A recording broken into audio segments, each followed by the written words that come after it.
The film begins with Annie Graham delivering a eulogy at her mother Ellen's funeral. She describes Ellen as secretive and involved in private rituals. Among the attendees is Annie's 13-year-old daughter, Charlie, who is seen drawing during the service. At home, Charlie tells Annie that her grandmother never wanted her to be a girl. That night, Annie discovers a note in her mother's room asking for forgiveness for things left unsaid. As she attempts to leave the room, she briefly sees her mother's apparition, which vanishes when she turns on the light. The next day at school, Charlie finds a deceased bird and removes its head. She notices a strange woman staring at her from across the street. Meanwhile, Annie hears noises at home and discovers her mother's room open with a triangle symbol drawn on the floor. She asks her husband, Steve, if he was responsible, but he denies it. Soon after, Steve receives a call from the cemetery informing him that Ellen's grave has been desecrated and her body is missing. Annie attends a support group for people who have lost loved ones. She shares her complicated relationship with her mother and expresses her grief. At home, Charlie observes something unusual from her window and ventures into the woods, where she sees a woman performing a ritual within a circle of fire. Annie finds her and brings her back home. Peter, Annie's teenage son, asks for permission to attend a party. Annie insists that he take Charlie with him. Charlie is reluctant, but goes along. At the party, Peter leaves Charlie unattended while he socializes. Charlie eats a slice of cake containing nuts, triggering a severe allergic reaction. As Peter rushes her to the hospital, Charlie sticks her head out of the car window to breathe. Peter swerves to avoid an obstacle on the road, leading to a tragic accident. In shock, Peter drives home and goes to bed without telling anyone. The next morning, Annie discovers Charlie's body in the car and breaks down in grief. After Charlie's funeral, Peter struggles with guilt and begins experiencing hallucinations.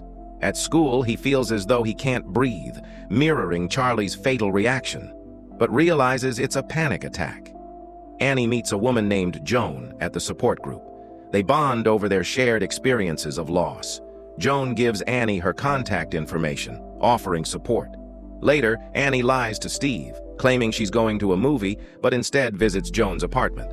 Joan introduces Annie to a seance ritual, claiming it allows communication with the dead. Skeptical but desperate, Annie agrees to try it.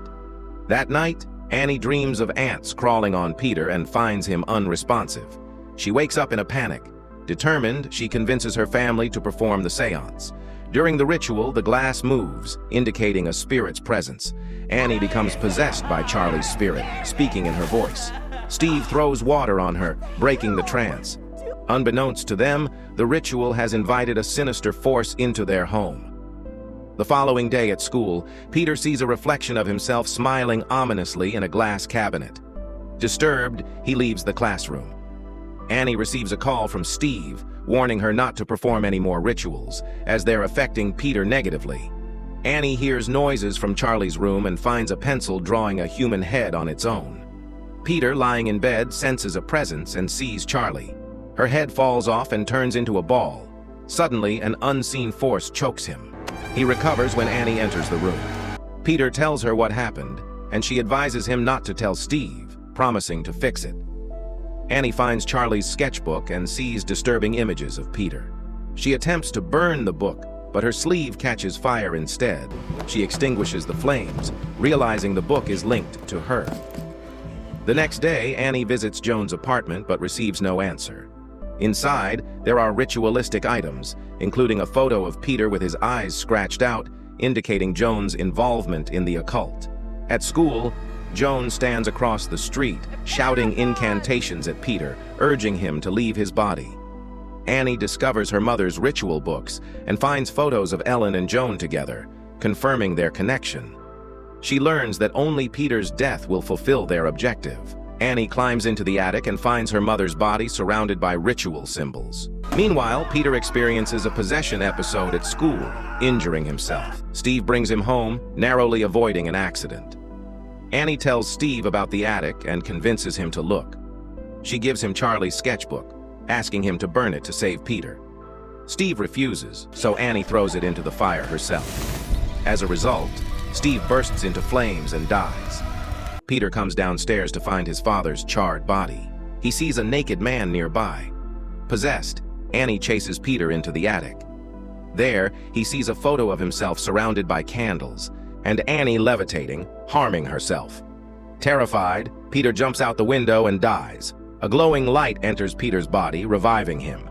He follows a trail to a treehouse, where he finds worshippers bowing before a mannequin adorned with Charlie's head. Joan addresses him as Charlie, proclaiming him as Paimon, their ancient king.